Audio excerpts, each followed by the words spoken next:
नमस्कार दोस्तों, study with मस्ती चैनल पर आप सभी लोग का स्वागत है। और हम लोग देख रहे हैं आधुनिक भारत घटना चक्र पीटी की तैयारी चल रही है। और यूपी ट्रिपल एससी के द्वारा जो भी परीक्षा अब तक लिए गए हैं उन सब के ये क्वेश्चन आए वो यूपी ट्रिपल एससी में ही। चलिए, तो पहला क्वेश्चन आपके सामने है, इसका आंसर करिए फटाफट दोस्तों। विश्वविद्यालय अनुदान आयोग का गठन किसकी सिफारिश पर किया गया था? बताइए फटाफट। तो विश्वविद्यालय आयोग का गठन जो है डॉक्टर सर्वपल्ली राधाकृष्णन आयोग की सिफारिश पर किया गया था। ऑप्शन बी करेक्ट होगा। ये देखते रहिए कौन से एग्जाम में पूछा गया है। विश्वविद्यालय अनुदान आयोग के गठन की सिफारिश डॉक्टर सर्वपल्ली राधाकृष्णन आयोग द्वारा की गई थी। नवंबर 1956 में विश्वविद्यालय अनुदान आयोग एक सांविधिक निकाय बन गया। यूजीसी का नाम आप लोग सुने होंगे, यूनिवर्सिटी ग्रांट कमीशन। चलिए आगे चलते हैं दोस्तों। क्वेश्चन नंबर 2 का आंसर करिए फटाफट।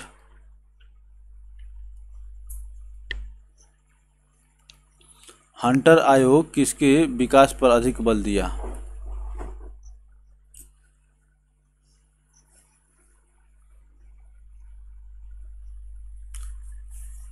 तो इसको बताइए। ये भी देखिए, राजस्व में ही पूछा गया है। हंटर आयोग किसके विकास पर अधिक बल दिया? हंटर आयोग तो ये प्राथमिक शिक्षा, माध्यमिक शिक्षा, स्त्री शिक्षा, तकनीकी शिक्षा के बारे में आपको बताना है। तो हंटर आयोग जो है प्राथमिक शिक्षा पर अधिक बल दिया था। ऑप्शन ए आपका करेक्ट होगा यहाँ पर। चलिए आगे चलते हैं। 1854 के वुड डिस्पैच के पश्चात शिक्षा के क्षेत्र में हुई प्रगति की समीक्षा करने के लिए 1882 ईस्वी में डब्ल्यू हंटर की अध्यक्षता में एक आयोग नियुक्त किया गया। यह आयोग प्राथमिक और माध्यमिक शिक्षा की समीक्षा तक सीमित था। इस आयोग की रिपोर्ट में प्राथमिक शिक्षा के सुधार एवं विकास पर विशेष जोर दिया गया था। तो 1854 में आया था वुड्स डिस्पैच, ये भी शिक्षा से जुड़ा हुआ था, ये भी आपसे पूछा जाता है। तो 1854 को वुड्स डिस्पैच के पश्चात शिक्षा क्षेत्र में हुई प्रगति की समीक्षा करने के लिए हर एक प्रगति की समीक्षा की थी कि आखिर प्रगति हुई कि नहीं हुई। तो 54 के बाद सीधे 82 में डब्ल्यू हंटर आयोग की अध्यक्षता हंटर की अध्यक्षता में एक आयोग नियुक्त हुआ जो प्राथमिक और माध्यमिक शिक्षा की समीक्षा तक सीमित था। और इस आयोग की रिपोर्ट में प्राथमिक शिक्षा के सुधार एवं विकास पर विशेष जोर दिया गया था। तो यूजीसी की स्थापना कब हुई थी? 1956 में। चलिए आगे चलते। ये समय भी देखते रहिएगा क्योंकि समय पूछ रहेगा। 1854 में वुड्स डिस्पैच आया था और 1882 में हंटर आयोग आया था। चलिए आगे चलते हैं। क्वेश्चन नंबर 3 का आंसर करिए दोस्तों फटाफट। 1881 में केसरी अखबार की स्थापना किसने की थी? सभी लोग जानते हैं केसरी अखबार की स्थापना किसने किया था। तो बाल गंगाधर तिलक किए थे, केसरी और मराठा। चलिए और आगे चलते हैं दोस्तों। 1881 ईस्वी में केसरी अखबार की स्थापना बाल गंगाधर तिलक द्वारा की गई। यह समाचार पत्र मराठी भाषा में प्रकाशित होता था। इसके साथ ही बम्बई से मराठा नामक समाचार पत्र का प्रकाशन अंग्रेजी भाषा में तिलक द्वारा किया जाता था। तो मराठा केसरी जो मराठी भाषा में, केसरी मराठी भाषा में और मराठा जो है अंग्रेजी भाषा में। उल्टा आ रहा है, ठीक है ना। केसरी मराठी भाषा में और मराठा जो नामक समाचार पत्र था वो किस में? अंग्रेजी भाषा में। ये भी पूछा जाता है किस भाषा में किया जाता था। ये दोनों बाल गंगाधर तिलक द्वारा किया जाता था। चलिए और आगे चलेंगे दोस्तों। क्वेश्चन नंबर 4 का आंसर करिए। किसने 1862 में इंदु प्रकाश का प्रकाशन किया? इंदु प्रकाश का प्रकाशन किया बताइए। तो ये थे जस्टिस रानाडे। ऑप्शन ए आपको यहाँ पर करेक्ट होगा। चलिए आगे चलेंगे। न बहुत धीमे न बहुत तेज़, मध्यम।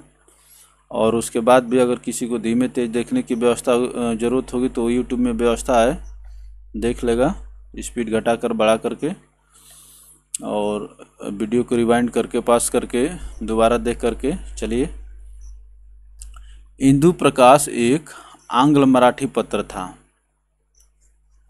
जिसका प्रकाशन साप्ताहिक तौर पर किया जाता था।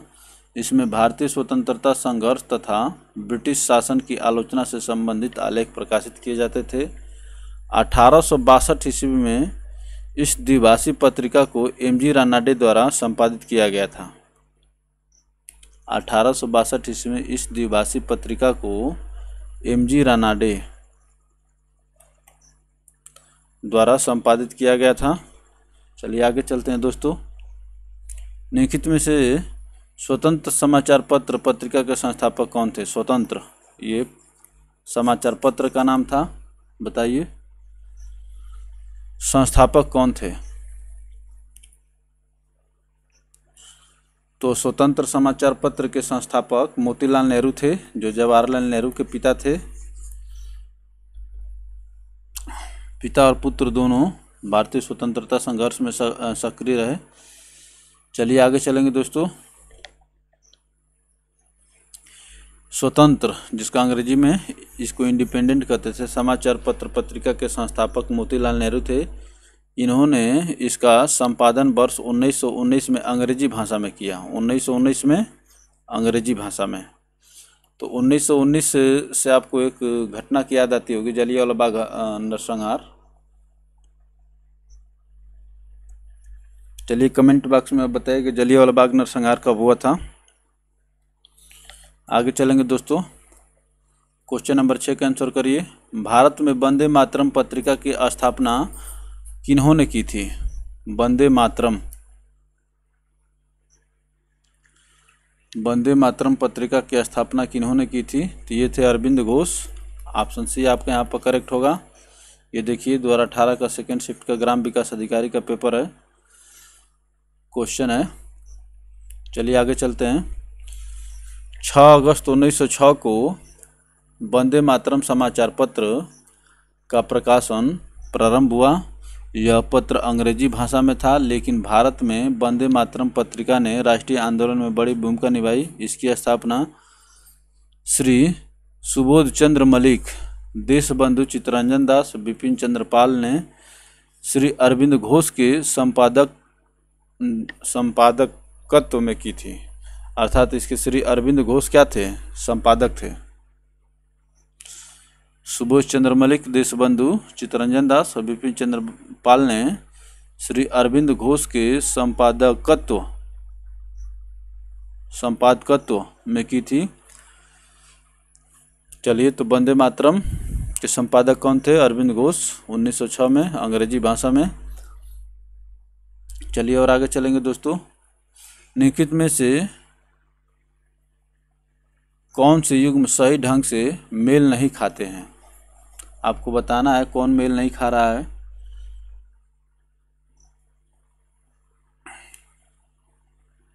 बताइए।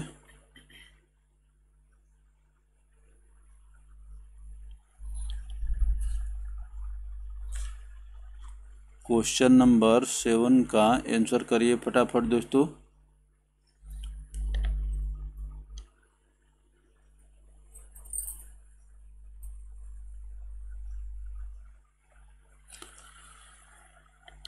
तो पुराने पत्रों का एक समूह, जवाहरलाल नेहरू, ये मैच है। समय का संक्षिप्त इतिहास, a brief history of time, a brief history of time, a brief history of time. ये अल्बर्ट आइंस्टीन नहीं थे, इसके कौन थे? स्टीफन हॉकिंस थे। Stephen Hawking. तो यही मैच नहीं खा रहा है। A midsummer night's dream, William Shakespeare की रचना है। राजनीतिक अर्थव्यवस्था की आलोचना में योगदान कार्ल मार्क्स, ये भी मैच है। ऑप्शन बी ये आपका आंसर होगा। ये मैच नहीं, ये brief history of time Stephen Hawkins का है। अल्बर्ट आइंस्टीन ने तो वो समय का रिलेटिविटी थ्योरी दिया था और सारे बात दिया था, लेकिन ये, चलिए आगे चलते हैं दोस्तों। ऑप्शन बी इसका करेक्ट होगा। सही सुमेलित थे पुराने पत्रों का समूह, ये bunch of old letters. Jawaharlal Nehru, a brief history of time Stephen Hawking, a midsummer night dream, a midsummer night dream William Shakespeare, a contribution to the critique of political economy Karl Marx, a contribution to the critique of political economy, ये Karl Marx की रचना है। चलिए आगे चलेंगे दोस्तों। Question number 8 का answer करिए फटाफट। वेदों की ओर चलो नारा किसने दिया था? वेदों की ओर चलो का नारा किसने दिया था? तो वेदों की ओर चलो का नारा दिए थे दयानंद सरस्वती जी। ऑप्शन सी आपका यहाँ पर करेक्ट होगा दोस्तों। चलिए आगे चलेंगे अब हम लोग। वेदों की ओर लौटो का नारा स्वामी दयानंद सरस्वती ने दिया था। उनका जन्म 1824 ईस्वी में गुजरात के मोरबी नामक गांव में हुआ था। इनके बचपन का नाम मूल शंकर था। इन्होंने 1875 में आर्य समाज की स्थापना बॉम्बे मुंबई में की थी।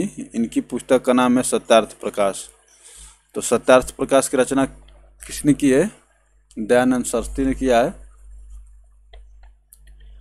और आर्य समाज की इन्होंने स्थापना की थी कहाँ पर? मुंबई में, ये भी पूछा गया है। चलिए और आगे चलेंगे दोस्तों। स्वामी दयानंद सरस्वती ने किस शहर में पहली बार 1875 में आर्य समाज की स्थापना की थी? देखिए पूछ लिया, जो मैं अभी आपको कह रहा था।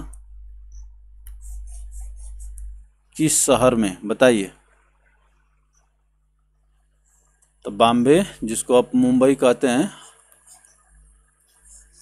ऑप्शन ए करेक्ट होगा। और सत्यार्थ प्रकाश की रचना की थी ना?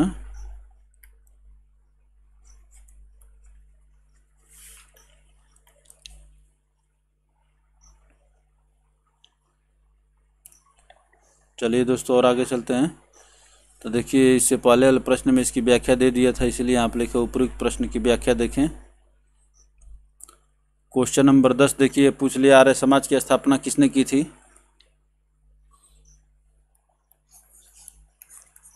(1875)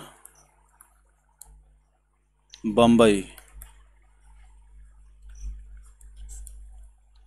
कौन किया था बताइए? आर्य समाज की स्थापना किसने की थी?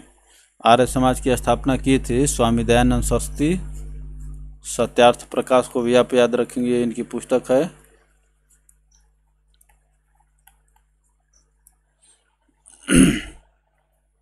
चलिए और आगे चलेंगे दोस्तों। स्वामी विवेकानंद द्वारा 1897 में बताइए क्या हुआ था उनके द्वारा?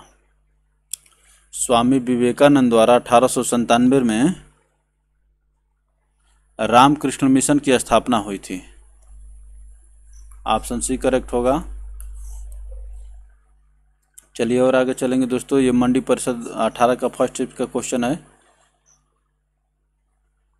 स्वामी विवेकानंद का जन्म 1863 ईस्वी में कलकत्ता में हुआ था। इनके बचपन का नाम नरेंद्रनाथ दत्त था। यह दक्षिणेश्वर के स्वामी कहे जाने वाले रामकृष्ण परमहंस जी के शिष्य थे। अमेरिकी प्रवास से वापस आने के उपरांत स्वामी जी ने 1897 में रामकृष्ण मिशन की स्थापना की थी।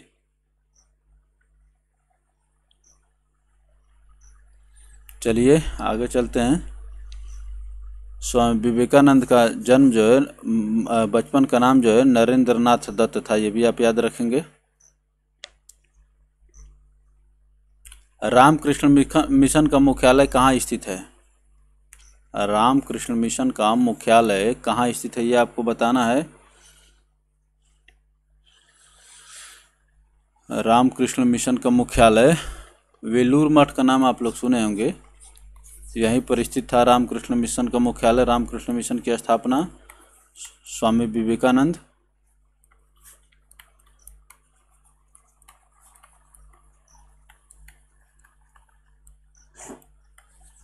कब? 1897 में।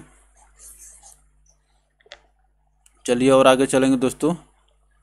रामकृष्ण मिशन की स्थापना स्वामी विवेकानंद ने 1897 को की। 1909 की सोसाइटी पंजीकरण अधिनियम के अंतर्गत इसे विधिवत औपचारिक रूप से पंजीकृत कराया गया। रामकृष्ण मिशन का मुख्यालय कोलकाता के वेलूर में स्थित है। मिशन का नामकरण रामकृष्ण परमहंस के नाम पर हुआ था। यह 19वीं सदी का अंतिम महान धार्मिक एवं सामाजिक आंदोलन था। इसकी विशेषता प्राच्य या पूर्वी और आधुनिक या पश्चिमी इन दोनों महान शक्तियों का समन्वय है। कलकत्ता के वेलूर मठ। चलिए आगे चलेंगे दोस्तों। क्वेश्चन नंबर 13 का आंसर करिए फटाफट। 1795 और 1804 के बंगाल विनियमन अधिनियमों ने घोषित किया, क्या किया बताइए। 1795 और 1804 के बंगाल विनियमन अधिनियमों ने कन्या हत्या को अवैध घोषित किया। कन्या हत्या को अवैध घोषित किया। ऑप्शन बी करेक्ट होगा। चलिए और आगे चलेंगे। कन्या शिशुवध की प्रथा मूलतः राजपूतों तथा उच्च वर्ग के बंगालियों में प्रचलित थी। कन्या शिशुवध की प्रथा मूलतः राजपूतों में तथा उच्च वर्ग के बंगालियों में प्रचलित थी, जो कन्याओं के जन्म लेते ही उन्हें मार डालते थे। भारतीय समाज में प्रचलित इस प्रथा को समाप्त करने के उद्देश्य से गवर्नर जनरल जॉन शोर के समय 1795 के बंगाल विनियमन 21 तथा वेलेस्ली के समय 1804 के बंगाल विनियम 6वें के तहत कन्या शिशु हत्या को अवैध घोषित किया गया। जॉन शोर के समय 1795 में और वेलेस्ली के समय 1804 में, और विनियमन 21 और विनियमन 6 के तहत कन्या शिशु हत्या को अवैध घोषित किया गया था। ये बहुत ही अलग प्रकार का क्वेश्चन है, टिपिकल क्वेश्चन है, एक नया फैक्ट है।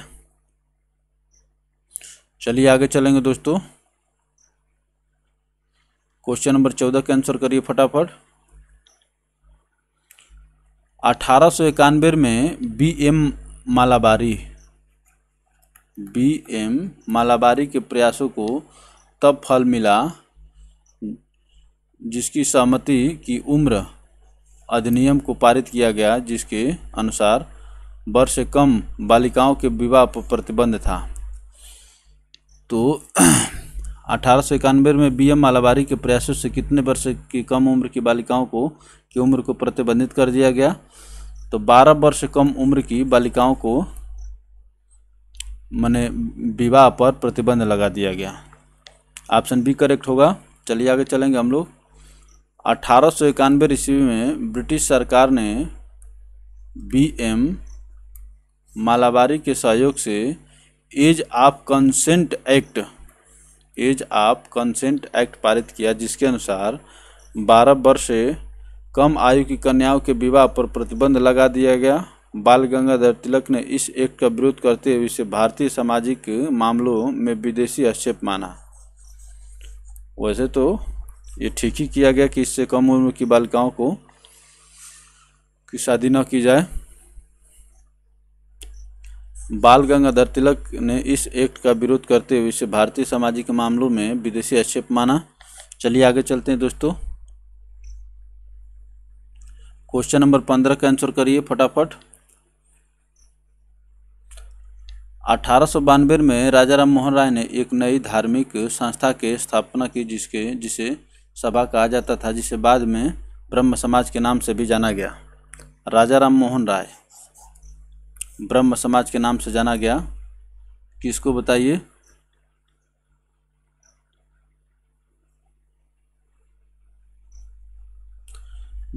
इसका आंसर करिए।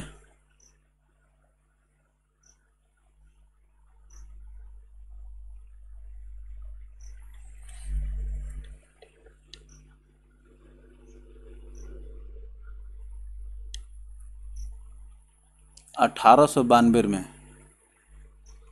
तो ब्रह्म समाज की स्थापना जो है कब की गई थी बताइए। ब्रह्म समाज की स्थापना 1828 में की गई थी। ब्रह्म समाज।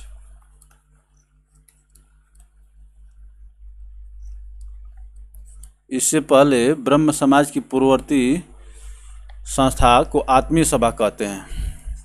ऑप्शन ए आपका यहाँ पर करेक्ट हो सकता है, लेकिन ये जो 1892 दे दिया यही गड़बड़ कर दिया है। चलिए आगे चलते हैं दोस्तों। देखिए यहाँ पर स्टार करके लिखा है कुछ, इसमें आपको व्याख्या देगा। राजा राम मोहन राय ने अपने सिद्धांतों के प्रचार प्रसार हेतु अपने कुछ सहयोगियों के साथ मिलकर कलकत्ता में 1815 ईस्वी में आत्मीय सभा नामक एक संस्था की स्थापना की। 1815 में इसमें प्रति सप्ताह वेद पाठ होता था और ब्रह्म संगीत गाए जाते थे, लेकिन कुछ कट्टरपंथियों द्वारा इसका विरोध किया गया। इस संदर्भ में 1819 में सभा का एक बड़ा अधिवेशन हुआ, जिसमें पुराणपंथियों के नेता राधाकांत देव ने राजा राम मोहन राय के सिद्धांतों को गलत साबित करने की चेष्टा की, किंतु वे सफल नहीं हुए। कालांतर में राजा राम मोहन राय और उनके सहयोगियों श्री द्वारकानाथ ठाकुर, कालीनाथ मुंशी, प्रसन्न कुमार ठाकुर ने मिलकर इस संस्था को अस्थायी रूप प्रदान करने के उद्देश्य से 1828 ईस्वी में एक किराए का मकान लेकर इसे ब्रह्म समाज के नाम से स्थापित किया। ये तथ्य एकदम सही है। जो 1892 लिख दिया है वही गड़बड़ कर दिया था। तो 1815 में जो आत्मीय सभा बनी थी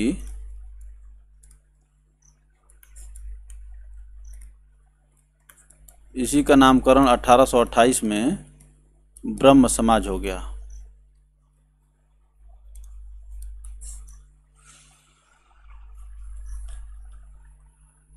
ये सब जो है राजा राम मोहन राय के प्रयासों से, और इनके प्रमुख सहयोगी थे द्वारकानाथ ठाकुर। चलिए आगे चलेंगे दोस्तों। 1828 ईस्वी में ब्रह्म समाज की स्थापना किसके द्वारा की गई थी? देखिए पूछ लिया यहाँ पर, ब्रह्म समाज की स्थापना निम्नलिखित में से किसके द्वारा की गई थी? तो ये राजा राम मोहन राय होंगे। ऑप्शन ए आपका यहाँ पर करेक्ट होगा दोस्तों। चलिए आगे चलते हैं। देखिए उपरोक्त प्रश्न की व्याख्या देखें। मुक्त भारत समाज की स्थापना किसने की? मुक्त भारत समाज की स्थापना किसने की बताइए। मुक्त भारत समाज की स्थापना वीर सावरकर किए थे। ऑप्शन सी करेक्ट होगा। आगे चलेंगे।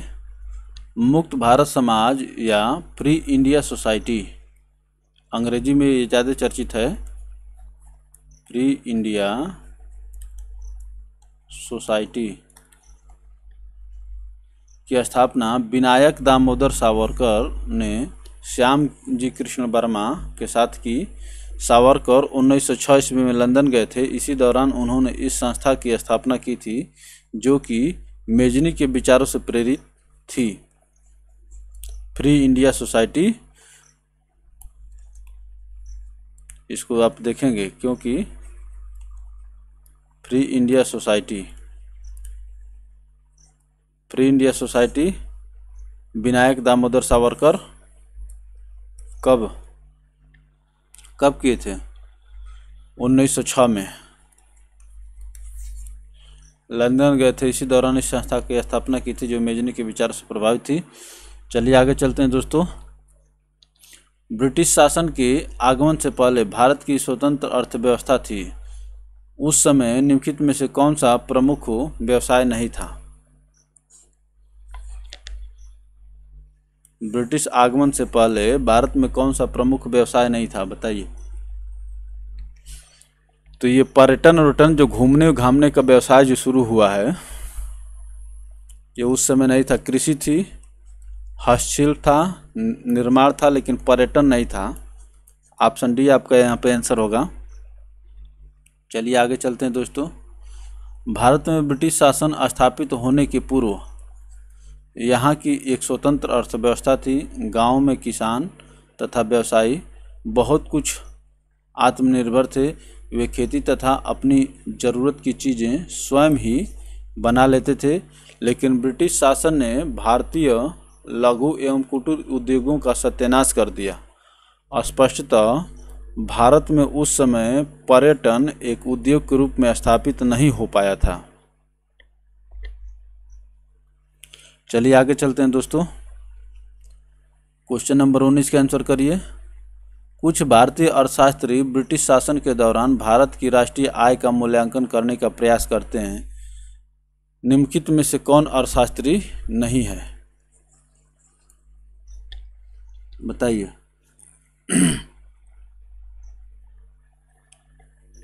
कुछ भारतीय अर्थशास्त्री ब्रिटिश शासन के दौरान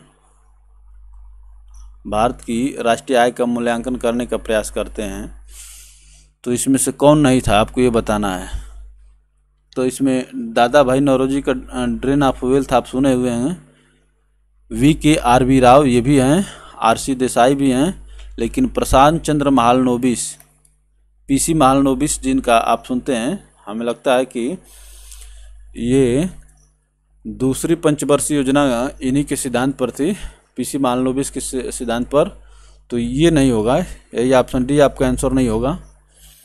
चलिए आगे चलते हैं दोस्तों। प्रशांत चंद्र महालनोबिस भारत के एक प्रसिद्ध वैज्ञानिक एवं सांख्यिकी विद थे। इन्होंने भारत के द्वितीय पंचवर्षीय योजना के मसौदे को तैयार करने में अपना महत्वपूर्ण योगदान दिया था। इनकी प्रसिद्ध महालनोबिस दूरी, महालनोबिस डिस्टेंस के कारण है, जो इनके द्वारा सुझाई गई एक सांख्यिकीय माप है। दादा भाई नौरोजी, VKRB राव, RC देसाई ब्रिटिशकालीन अर्थशास्त्री थे, जिन्होंने भारत की राष्ट्रीय आय का मूल्यांकन करने का प्रयास किया था। चलिए और आगे चलते हैं दोस्तों। क्वेश्चन नंबर 20 का आंसर करिए फटाफट। भारतीय राष्ट्रवाद के पहले या आरंभिक चरण को भी कहा जाता है, क्या कहा जाता है बताइए।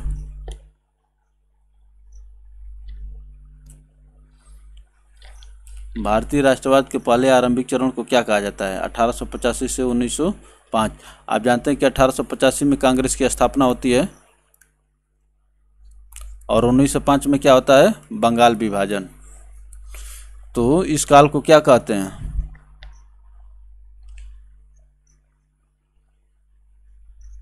आरंभिक और मध्यम दोनों यहाँ पर आंसर होगा, B एंड C दोनों आंसर होगा।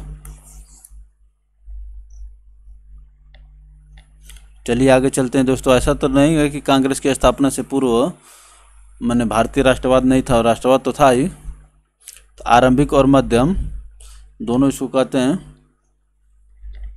भारतीय राष्ट्रीय आंदोलन को 3 भागों में बांटा गया है। प्रारंभिक चरण, उदारवादी चरण या मध्यम चरण। 1885 से 1905, उग्रवादी चरण 1905 से 1920 और गांधीवादी चरण 1920 से 1947। भारतीय राष्ट्रीय आंदोलन को 3। इसमें क्रांतिकारियों को बोलबाला था, क्रांतिकारी गतिविधियां ज़्यादा हो रही थी।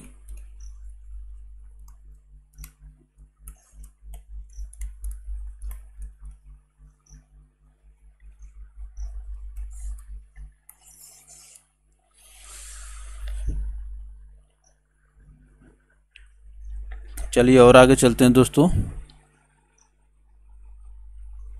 अब देखिए स्वाधीनता आंदोलन के प्रारंभिक वर्ष, इससे जो क्वेश्चन इस टॉपिक से पूछे गए उसको हम लोग यहाँ देखेंगे। तो दोस्तों स्वाधीनता आंदोलन के प्रारंभिक वर्ष से जो क्वेश्चन पूछे गए उसको हम लोग यहाँ देखेंगे। पहला प्रश्न क्या है। 28 दिसंबर 1885 को भारतीय राष्ट्रीय कांग्रेस INC की स्थापना गोकुलदास तेजपाल संस्कृत स्कूल के परिसर में हुई थी। कहाँ पर। गोकुलदास तेजपाल संस्कृत स्कूल के परिसर में। तो ये पूछा जा रहा है कि कांग्रेस की स्थापना कहाँ पर हुई थी। सीधी सीधी बात यही है, बताइए। तो ये था बम्बई में। गोकुलदास तेजपाल संस्कृत परिसर में हुई थी, ये बम्बई में था। चलिए आगे चलते हैं दोस्तों। 1884 ईस्वी में एक सेवानिवृत्त अंग्रेज अधिकारी एवो ह्यूम के प्रयत्नों से एक संस्था इंडियन नेशनल यूनियन की स्थापना की गई थी। इस यूनियन ने पूना में 1885 ईस्वी में राष्ट्र के विभिन्न प्रतिनिधियों का सम्मेलन आयोजित करने का निर्णय लिया, लेकिन पूना में हैजा फैल जाने से उसी वर्ष यह सम्मेलन बम्बई में आयोजित किया गया। गोकुलदास तेजपाल संस्कृत स्कूल बम्बई में 28 दिसंबर 1885 को इंडियन नेशनल यूनियन का पहला अधिवेशन हुआ। इसी सम्मेलन में दादा भाई नौरोजी के सुझाव पर इस संगठन का नाम बदलकर भारतीय राष्ट्रीय कांग्रेस कर दिया गया। तो दादा भाई नौरोजी के सुझाव पर जो 1885 में भारतीय राष्ट्रीय कांग्रेस नाम रख दिया गया इसका। इससे पहले क्या नाम था इसका? Indian national union. चलिए आगे चलते हैं दोस्तों। तो इसका पहला अधिवेशन कहाँ होने वाला था? पूना में होने वाला था, लेकिन वहाँ पर हैजा फैल जाने के कारण बम्बई में स्थानांतरित कर दिया गया इस अधिवेशन को। चलिए आगे चलते हैं दोस्तों। एलन ऑक्टेवियन ह्यूम एक सेवानिवृत्त अंग्रेज ICS अधिकारी ने वर्ष भारतीय राष्ट्रीय कांग्रेस का गठन किया था। कब किया था बताइए? तो इन्होंने किया था 1884 में यूनियन के नाम से, Indian national union. Indian national union के नाम से 1884 में इसकी स्थापना की थी। बाद में दादा भाई नौरोजी के सुझाव पर इसका नाम भारतीय राष्ट्रीय कांग्रेस कर थे, इंडियन नेशनल कांग्रेस। चलिए आगे चलते हैं दोस्तों। भारत में राष्ट्रगान को संविधान सभा द्वारा कब ग्रहण किया गया? राष्ट्रगान को, राष्ट्रगान क्या है? जनगण मनगढ़, जनगण मनगढ़,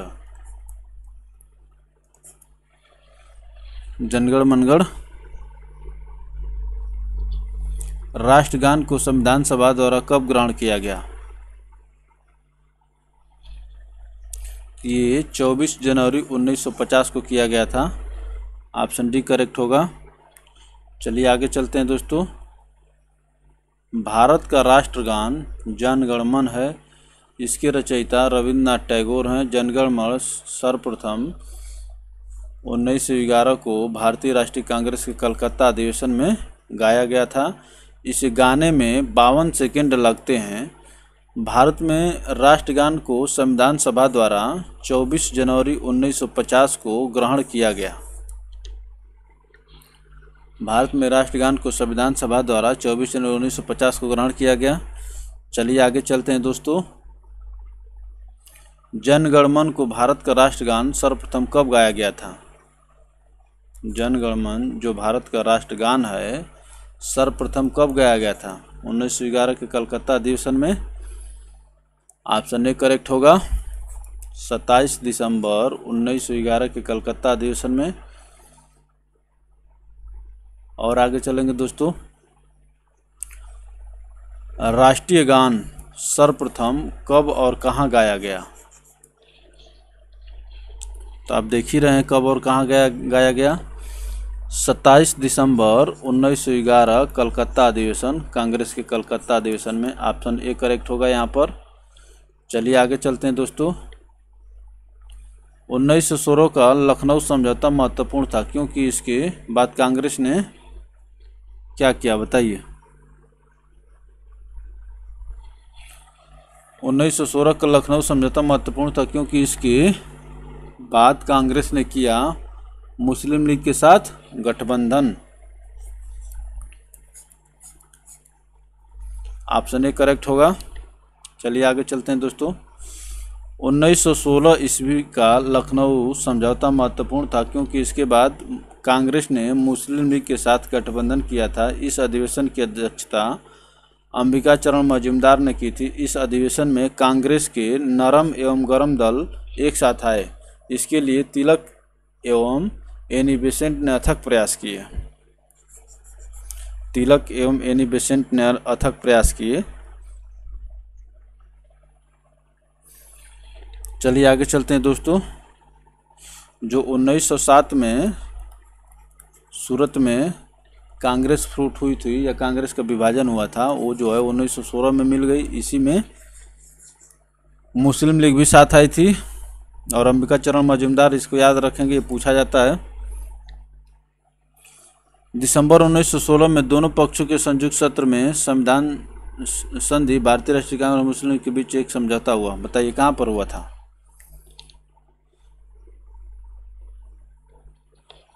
तो ये लखनऊ अधिवेशन था।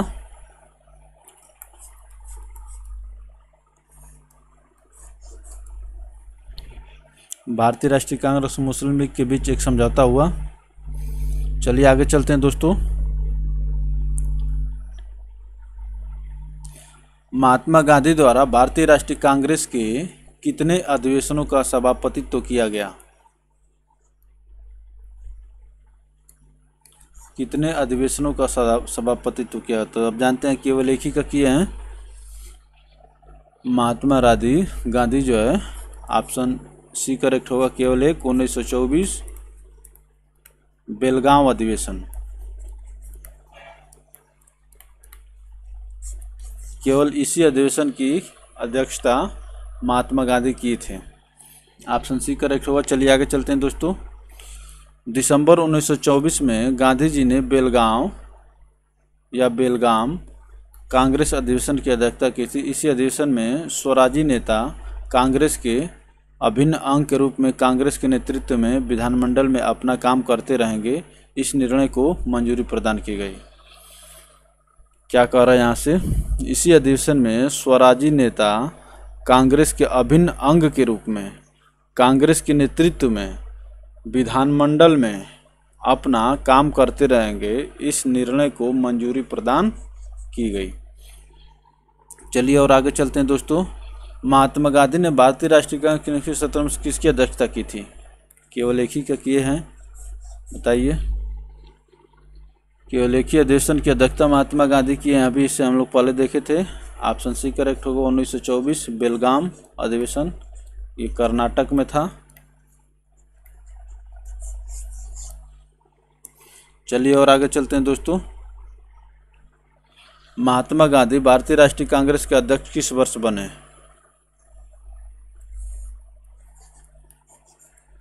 महात्मा गांधी भारतीय राष्ट्रीय कांग्रेस के अध्यक्ष किस वर्ष बने? 1924। देख रहे हैं ना, ये पढ़ने से यही फायदा होगा कि जो महत्वपूर्ण जो क्वेश्चन पूछा जा रहा है वो आपको याद हो जाएगा और क्वेश्चन खूब रिपीट हो रहे हैं। चलिए और आगे चलते हैं दोस्तों। सुभाष चंद्र बोस कांग्रेस पार्टी के अध्यक्ष बने, कब बने थे बताइए? दो अधिवेशन में अध्यक्ष बने थे, 38 और 39। सॉरी दोस्तों, सुभाष चंद्र बोस 1938। चलिए आगे चलते हैं। सुभाष चंद्र बोस वर्ष 1938 में हरिपुरा कांग्रेस अधिवेशन में कांग्रेस पार्टी के अध्यक्ष बने थे। वर्ष 1939 के त्रिपुरी अधिवेशन में भी वह कांग्रेस के अध्यक्ष चुने गए थे, लेकिन कुछ मतभेदों के चलते उन्होंने अध्यक्ष पद से इस्तीफा दे दिया था। त्रिपुरी संकट इसको कहते हैं। तो 1938 और 39।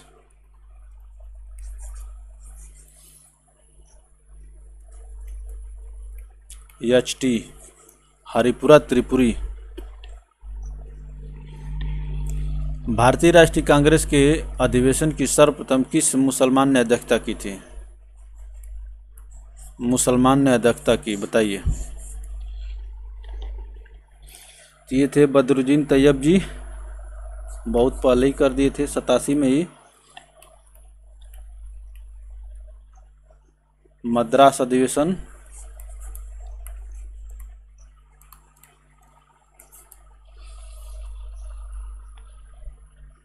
ये पहले मुस्लिम थे जो कांग्रेस की अध्यक्षता किए थे, बाद में और लोग भी करेंगे, लेकिन 85 में कांग्रेस की स्थापना होती है और 87 में ही मद्रास अधिवेशन में बदरुद्दीन तैयब जी को अध्यक्ष बनाया जाता है। चलिए आगे चलते हैं दोस्तों।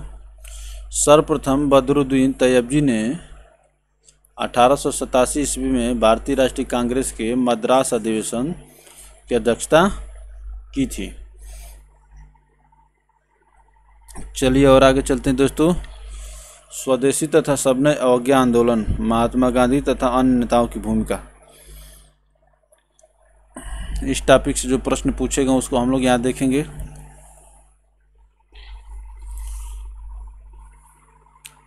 अंग्रेजों से आज़ादी के लिए लड़ रहे भारतीयों द्वारा उठाई गई शपथ की वे सिर्फ भारतीय निर्मित सामानों, विशेष रूप से कपड़े का उपयोग करेंगे को आंदोलन कहा जाता है। कौन सा आंदोलन कहा जाता है? स्वदेशी आंदोलन।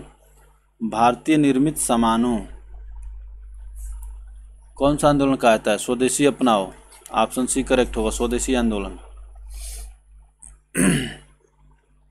चलिए आगे चलते हैं दोस्तों।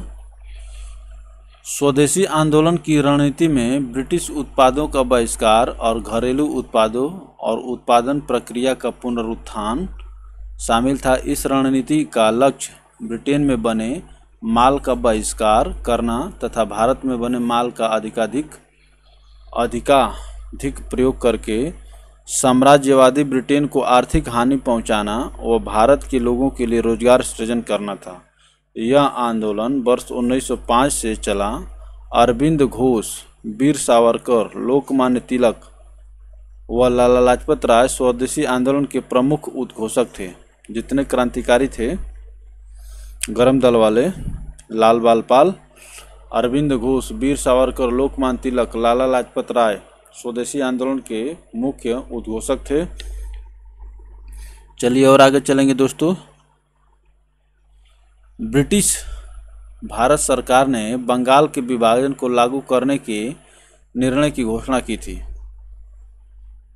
बंगाल के विभाजन को लागू करने के निर्णय की घोषणा की थी। देखिए सब 1905 ही है, बताइए। तो इसमें देखिए, इससे पहले हम लोग देखेंगे 20 जुलाई और 16 अक्टूबर।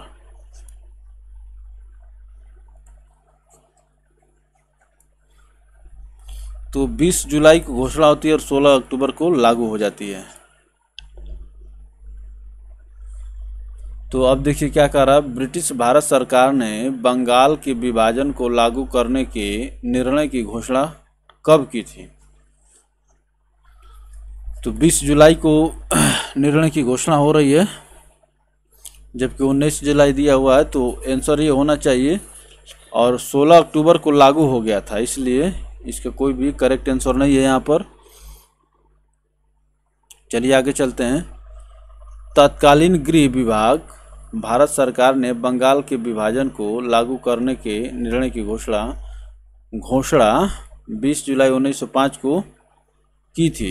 यद्यपि कुछ स्रोतों में निर्णय की घोषणा की तिथि 19 जुलाई 1905 भी प्राप्त होती है।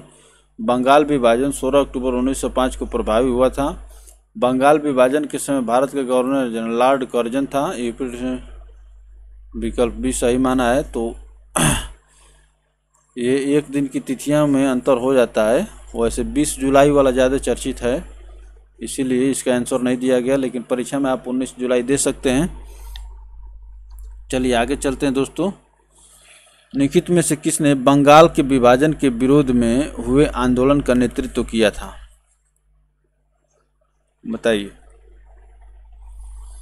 क्वेश्चन नंबर 3 का आंसर करिए। तो सुरेंद्रनाथ बनर्जी इसके आंसर होंगे। ऑप्शन ए करेक्ट होगा। चलिए आगे चलेंगे। बंगाल विभाजन 1905 के विरोध में हुए प्रारंभिक आंदोलन का नेतृत्व सुरेंद्रनाथ बनर्जी ने किया था। 20 जुलाई 1905 को बंगाल विभाजन के निश्चय की घोषणा की गई। 7 अगस्त 1905 को कलकत्ता के टाउन हॉल में हुई ऐतिहासिक बैठक में स्वदेशी आंदोलन की घोषणा हुई। 7 अगस्त 16 अक्टूबर 1905 को बंगाल विभाजन प्रभावित हुआ। इस दिन को पूरे बंगाल में शोक दिवस के रूप में मनाया गया। वर्ष 1911 में दिल्ली दरबार में बंगाल विभाजन को निरस्त करने की घोषणा की गई। तो 7 अगस्त 1905 को कलकत्ता के टाउन हॉल में हुई ऐतिहासिक बैठक में स्वदेशी आंदोलन की घोषणा हुई थी। चलिए आगे चलते हैं दोस्तों। गांधी जी ने 1904 में डरबन के बाहर बस्ती नामक एक सामुदायिक क्रियाशील मठ की स्थापना की। बताइए।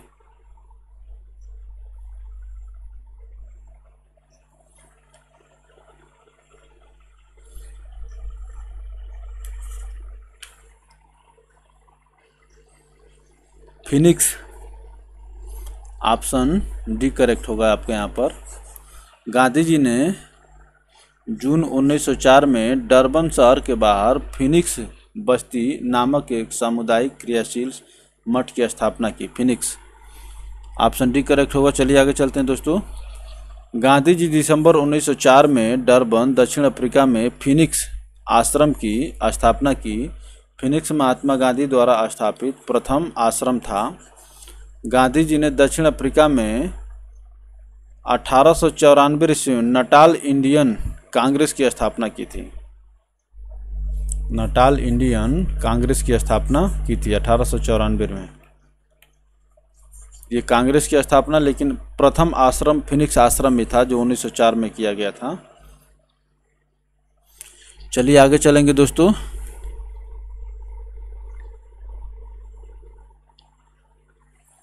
महात्मा गांधी भाप से चलने वाले जहाज एसएस सफारी द्वारा दक्षिण अफ्रीका के कहाँ पहुंचे थे?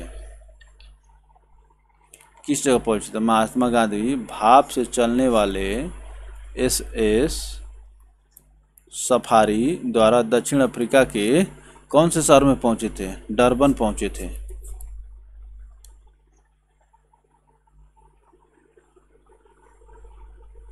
चलिए आगे चलते हैं दोस्तों। गांधी जी 24 वर्ष की उम्र में 1893 ईस्वी में एक गुजराती व्यापारी दादा अब्दुल्ला का मुकदमा लड़ने के लिए भाप से चलने वाले जहाज एसएस सफारी द्वारा दक्षिण अफ्रीका के डरबन शहर पहुंचे थे। ये 1893 के बाद 1894 में ही इन्होंने क्या स्थापित किया बताइए? Natal Indian Congress. 1894 में ही नटाल इंडियन कांग्रेस की स्थापना किए थे। इंडियन कांग्रेस, इसको अंग्रेजी में इस तरह से लिखते हैं, नटल इंडियन कांग्रेस।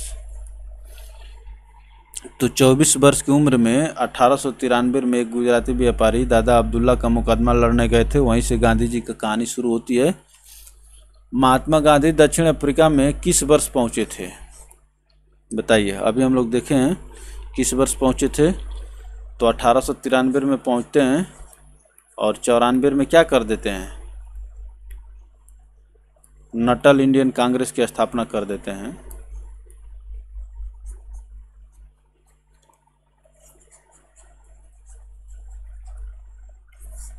इससे पहले देख रहे हैं ना 1885 में ही कांग्रेस की स्थापना भारत में हो चुकी है।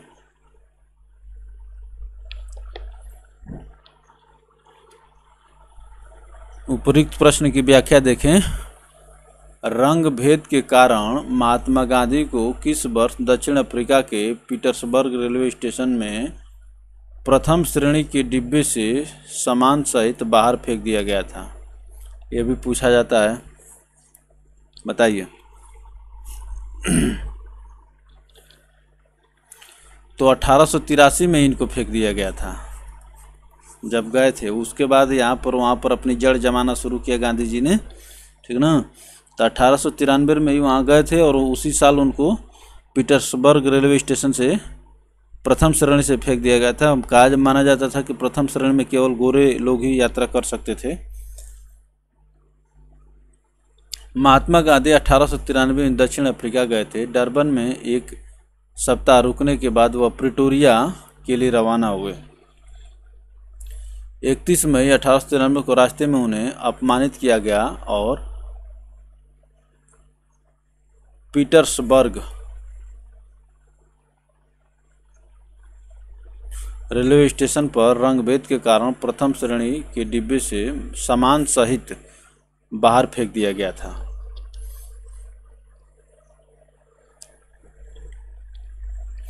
तो कहाँ जा रहे थे? प्रिटोरिया जा रहे थे।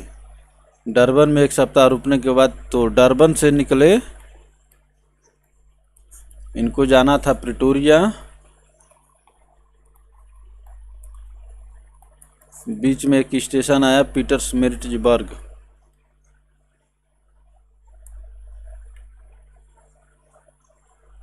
यहीं पर इनको बाहर फेंक दिया गया। चलिए आगे चलते हैं दोस्तों। महात्मा गांधी ने सत्याग्रह सभा की स्थापना की थी। कब किए थे बताइए? सत्याग्रह सभा की स्थापना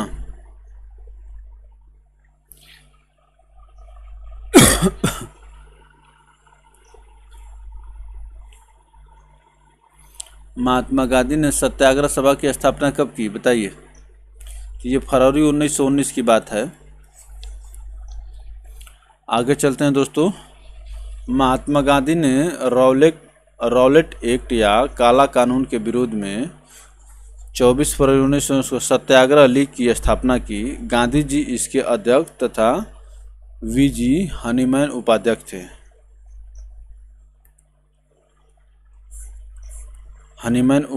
थे। सत्याग्रह सभा या सत्याग्रह लीग की स्थापना की थी 1919 में रॉलेट एक्ट के विरोध में। चलिए आगे चलते हैं दोस्तों। क्वेश्चन नंबर 9 का आंसर करिए फटाफट। महात्मा गांधी ने अपनी निम्न पुस्तकों में से किस में ब्रिटिश पार्लियामेंट को बांझ और वेश्या कहा है?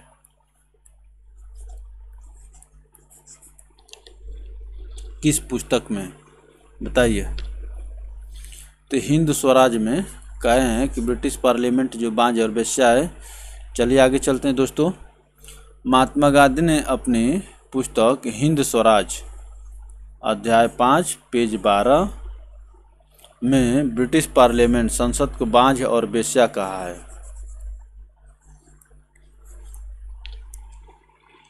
चलिए और आगे चलेंगे दोस्तों। क्वेश्चन नंबर 10 का आंसर करिए फटाफट। महात्मा गांधी ने किसना अपना राजनीतिक गुरु माना था? महात्मा गांधी जब दक्षिण अफ्रीका से भारत आए थे तो इसमें से कोई एक महानुभाव ने सुझाव दिया था कि भाई पहले आप भारतीय राजनीति में सक्रिय रूप से भाग मत लीजिए, पहले भारत को समझिए। इन्हीं सब महत्वपूर्ण सुझावों के कारण महात्मा गांधी उनको अपना गुरु मानते हैं थे, क्योंकि अब महात्मा गांधी तो रहे नहीं। तो ये गोपाल कृष्ण गोखले थे। गोपाल कृष्ण गोखले को महात्मा गांधी अपना राजनीतिक गुरु मानते थे। महात्मा गांधी गोपाल कृष्ण गोखले को अपना राजनीतिक गुरु मानते थे। महात्मा गांधी ने गोखले माई पॉलिटिकल गुरु पुस्तक लिखी। वर्ष 1955 में यह पहली बार प्रकाशित की गई थी। गोखले माई पॉलिटिकल गुरु पुस्तक लिखी 1955 में यह पहली बार प्रकाशित हुई थी। चलिए और आगे चलते हैं दोस्तों।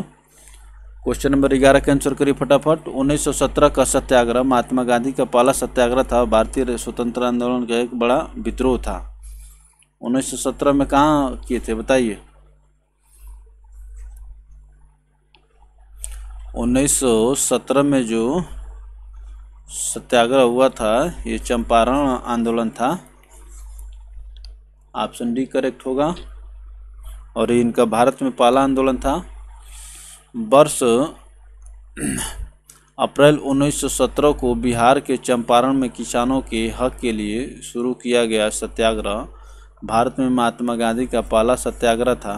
इस सत्याग्रह से महात्मा गांधी सहित ब्रज किशोर प्रसाद, राजकुमार शुक्ल, संत राउत, राजेंद्र प्रसाद, नारायण सिंह, रामनवमी प्रसाद, आचार्य कृपलानी, डॉक्टर अनुग्रह नारायण सिंह, महादेव देसाई आदि जुड़े थे। तो ये भी आपसे पूछ लेता है कि इसमें से कौन कौन थे महात्मा गांधी से जुड़े थे, मिले थे, सब पूछा जाता है। तो आप ये नाम भी थोड़ा सा एक राउंड इस पर अपनी दौड़ जमा लेंगे। राजकुमार शुक्ल इसमें महत्वपूर्ण नाम है। 1917 में चंपारण सत्याग्रह किस राज्य में प्रारंभ किया गया था? तो आप जान ही रहे हैं किस राज्य में प्रारंभ किया गया था। ऑप्शन सी करेक्ट होगा, बिहार। चलिए और आगे चलते हैं दोस्तों। महात्मा गांधी के किस अमेरिकी जीवनी लेखक ने लिखा था कि असहयोग भारत और गांधी जी के जीवन में एक युग का नाम बन गया? असहयोग भारत और गांधी के जीवन में एक युग का नाम बन गया, असहयोग आंदोलन। बताइए किसने लिखा था? तो लुई फिशर जो है महात्मा गांधी के बारे में लिखे हैं। ऑप्शन सी यहाँ पर करेक्ट होगा। चलिए आगे चलते हैं। महात्मा गांधी के अमेरिकी जीवनी लेखक लुई फिशर ने लिखा है कि असहयोग भारत और गांधी के जीवन के एक युग का ही नाम बन गया। असहयोग शांति की दृष्टि से नकारात्मक किंतु प्रभाव की दृष्टि से बहुत सकारात्मक था। असहयोग शांति की दृष्टि से नकारात्मक किंतु प्रभाव की दृष्टि से बहुत सकारात्मक था। इसके लिए प्रतिवाद, परित्याग, स्व अनुशासन आवश्यक थे। यह स्वशासन के लिए एक प्रशिक्षण था। यह स्वशासन के लिए एक प्रशिक्षण था। लुई फिशर लिखे हैं, अमेरिकी लेखक हैं ये। चलिए आगे चलते हैं दोस्तों। क्वेश्चन नंबर 14 के आंसर करिए फटाफट। महात्मा गांधी जी ने भारत में की स्थापना की सिफारिश की जहां लोग सरल जीवन, उच्च सोच के आदर्श का अनुसरण करते हैं। बताइए। महात्मा गांधी ने भारत में आदर्श गांव की स्थापना की सिफारिश की जहां लोग सरल जीवन, उच्च सोच के आदर्श का अनुसरण करते हैं। ऑप्शन डी करेक्ट होगा। चलिए आगे चलते हैं दोस्तों। महात्मा गांधी ने भारत में आदर्श गांव की स्थापना की सिफारिश की जहां पर लोग सरल जीवन, उच्च सोच के आदर्श का अनुसरण कर सकें। और आगे चलते हैं दोस्तों। क्वेश्चन नंबर 15 के आंसर करिए। महात्मा गांधी के साथ निम्न मुसलमानों में से किसने बाल गंगाधर तिलक की अर्थी उठाई थी? वो कौन मुसलमान थे जो बाल गंगाधर तिलक की अर्थी उठाई थी? उसमें महात्मा गांधी तो थे ही, लेकिन ये कि महात्मा गांधी के साथ भाई अर्थी में 4 लोग होते हैं ना। आप जानते हैं कि एक यहाँ, एक यहाँ, एक यहाँ और एक यहाँ, 4 लोग। तो वही पूछा जा रहा कि इसमें से कौन थे जो अपना उस अर्थी को कंधा दिए थे? तो शौकत अली थे। ऑप्शन ए करेक्ट होगा। चलिए और आगे चलते हैं। बाल गंगाधर तिलक की मृत्यु 1 अगस्त 1920 को हुई थी। उनकी अर्थी को कंधा देने वालों में महात्मा गांधी के साथ डॉक्टर किचलू, शौकत अली एवं अन्य लोग थे। महात्मा गांधी, डॉक्टर किचलू, शौकत अली एवं अन्य लोग थे। तो 1 अगस्त 1920। चलिए आगे चलते हैं दोस्तों। असहयोग आंदोलन किस वर्ष में प्रारंभ हुआ? बताइए। असहयोग आंदोलन किस वर्ष में प्रारंभ हुआ? तो ये था 1920। आप देखें कि महात्मा गांधी की तिलक की मृत्यु जो है 1 अगस्त 1920 को हो जाती है।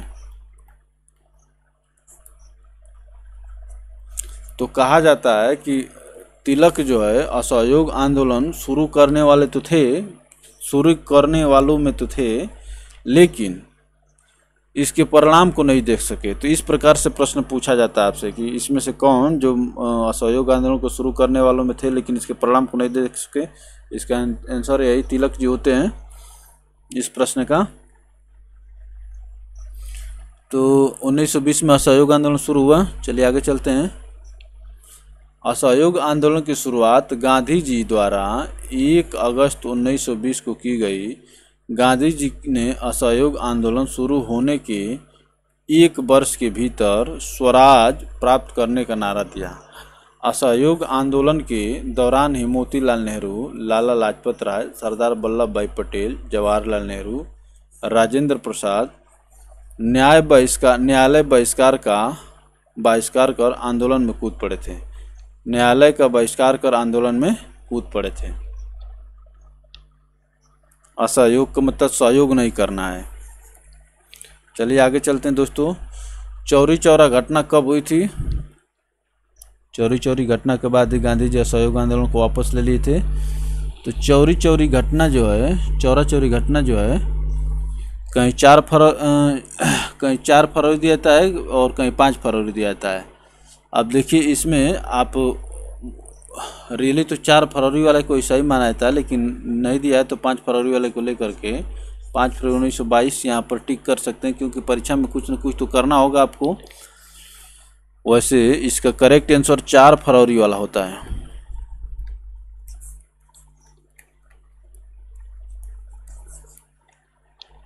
चौरी चौरा घटना कब हुई थी? तो 4 फरवरी 1922। चलिए आगे चलते हैं दोस्तों। शहीद स्मारक चौरी चौरा के अनुसार वहाँ पर जो स्मारक बना है, चौरी चौरा घटना की वास्तविक तिथि 4 फरवरी 1922 है। इस तिथि को संयुक्त प्रांत के गोरखपुर जिले में, आप जानते थे कि उत्तर प्रदेश का नाम पहले संयुक्त प्रांत था, जिले में चौरी चौरा नामक स्थान पर किसानों के एक जुलूस पर गोली चलाए जाने के कारण कुछ भीड़ ने थाने में आग लगा दी, जिससे 23 सिपाहियों की मृत्यु हो गई। भारतीय इतिहास में चौरी चौरा घटना के नाम से प्रसिद्ध है। ठीक ना? चौरी चौरा नामक स्थान पर किसानों के एक जुलूस पर गोली चलाए जाने के कारण कुछ भीड़ ने। क्वेश्चन नंबर 18 का आंसर करिए दोस्तों फटाफट। चौरी चौरा की घटना जिसके कारण गांधी जी को अपना असहयोग आंदोलन बंद करना पड़ा, कहाँ स्थित है बताइए। तो चौरी चौरा कहाँ स्थित है? गोरखपुर। 4 फरवरी 1920 को शुरू हुई थी। 4 फरवरी 1922 को यह घटना हुई थी। असहयोग आंदोलन 1920 में शुरू हुआ था, 1 अगस्त 1920।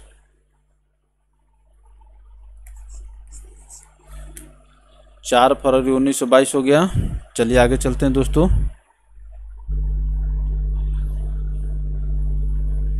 असहयोग आंदोलन कब वापस ले लिया गया बताइए। 23 फरवरी 1922 में ही वापस हो गया। ऑप्शन ए करेक्ट होगा। 4 फरवरी 1922 को गोरखपुर के निकट चौरी चौरा कांड हुआ था, जिसके कारण गांधी जी ने 12 फरवरी 1922 को बारदोली में कांग्रेस वर्किंग कमेटी की बैठक बुलाकर असहयोग आंदोलन स्थगित करने की घोषणा की। 12 फरवरी 1922 को कांग्रेस वर्किंग कमेटी CWC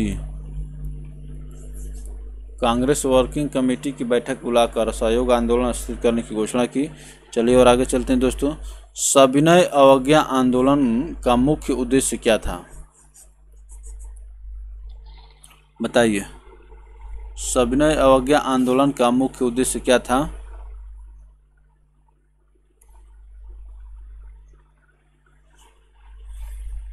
सविनय अवज्ञा आंदोलन का मुख्य उद्देश्य नमक कर के विरुद्ध था।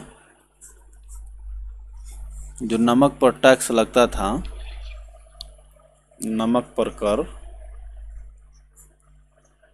नमक पर कर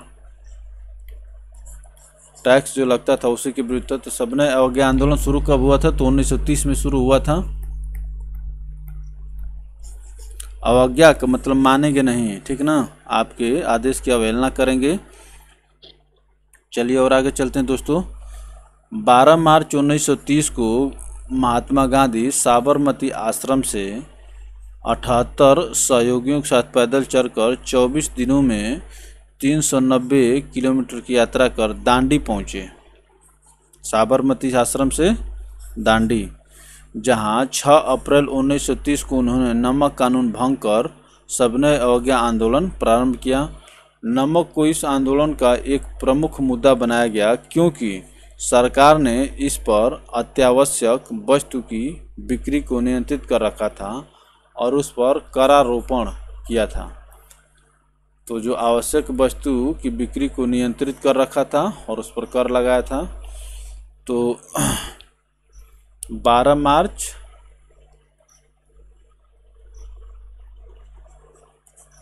6 अप्रैल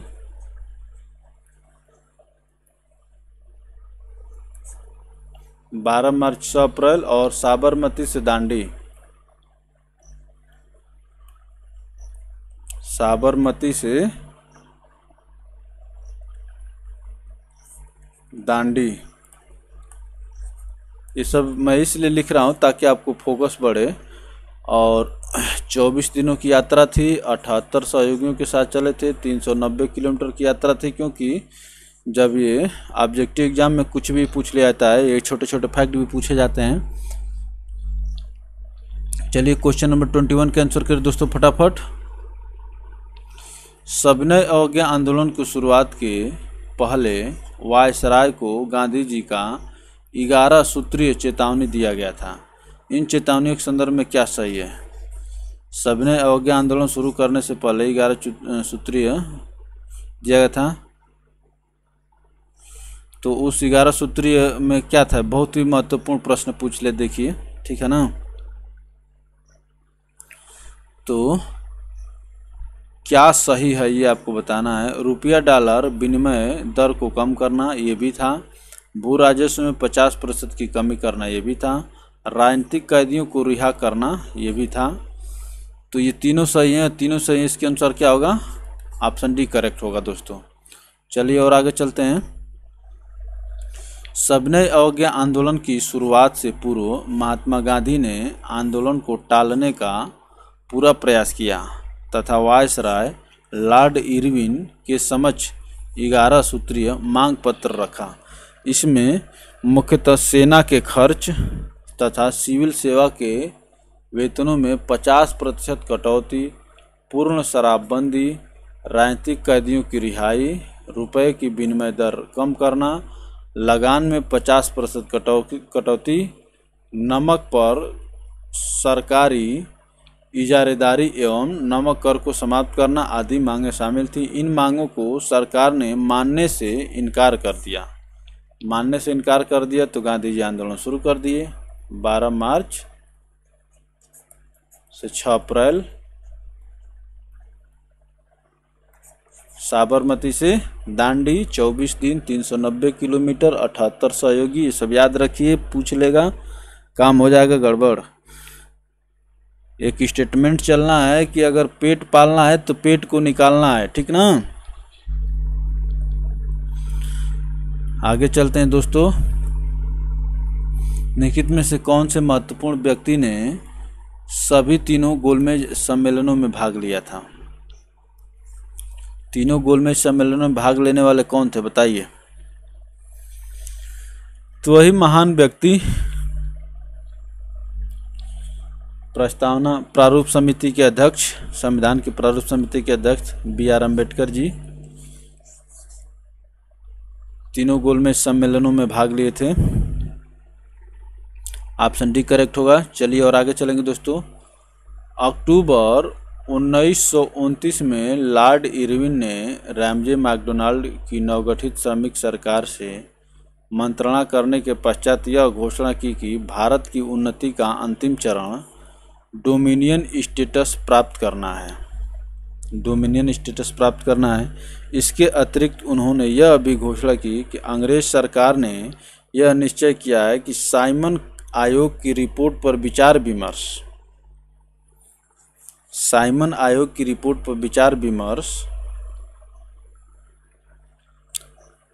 के लिए लंदन में गोलमेज कॉन्फ्रेंस का आयोजन किया जाएगा। इसी परिप्रेक्ष्य में लंदन में 3 गोलमेज सम्मेलन आयोजित किए गए। प्रथम गोलमेज सम्मेलन 12 नवंबर से 1931 तक, द्वितीय गोलमेज सम्मेलन सितंबर से दिसंबर तक, एवं तृतीय गोलमेज सम्मेलन नवंबर से। डॉक्टर भीमराव अंबेडकर ने तीनों गोलमेज सम्मेलनों में भाग लिया। महात्मा गांधी ने कांग्रेस के प्रतिनिधि के रूप में केवल द्वितीय गोलमेज सम्मेलन में भाग लिया था। तो पहला गोलमेज सम्मेलन 1930 में शुरू होता है, ये नवंबर के माह में, ठीक ना, इसीलिए ये 31 में भी चला जा रहा है। दूसरा 31 में ही हुआ और तीसरा जो है 32 में हो रहा है। तो ये भी पूछा जाता है कि महात्मा गांधी किस सम्मेलन में भाग लिए थे, गोलमेज सम्मेलन में, तो केवल द्वितीय में भाग लिए थे। चलिए आगे चलते हैं दोस्तों। और यहाँ पर क्या कहा था कि 1929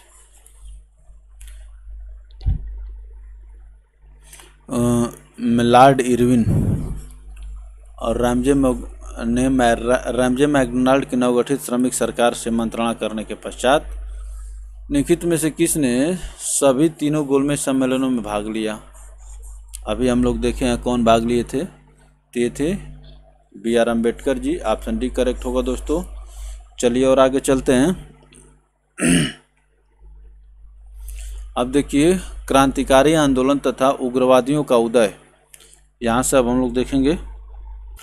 तो दोस्तों क्रांतिकारी आंदोलन तथा उग्रवाद का उदय, उग्र राष्ट्रवाद का उदय, इस टॉपिक से पहला प्रश्न आपके सामने है। और ये प्रश्न जो है होमवर्क के रूप में हम लोग रन देते हैं, और बाकी का जो है अगले वीडियो में आपका आधुनिक भारत क्लियर कंप्लीट हो जाएगा। चलिए आज के लिए इतना ही, धन्यवाद। मिलते हैं फिर अगली वीडियो में दोस्तों।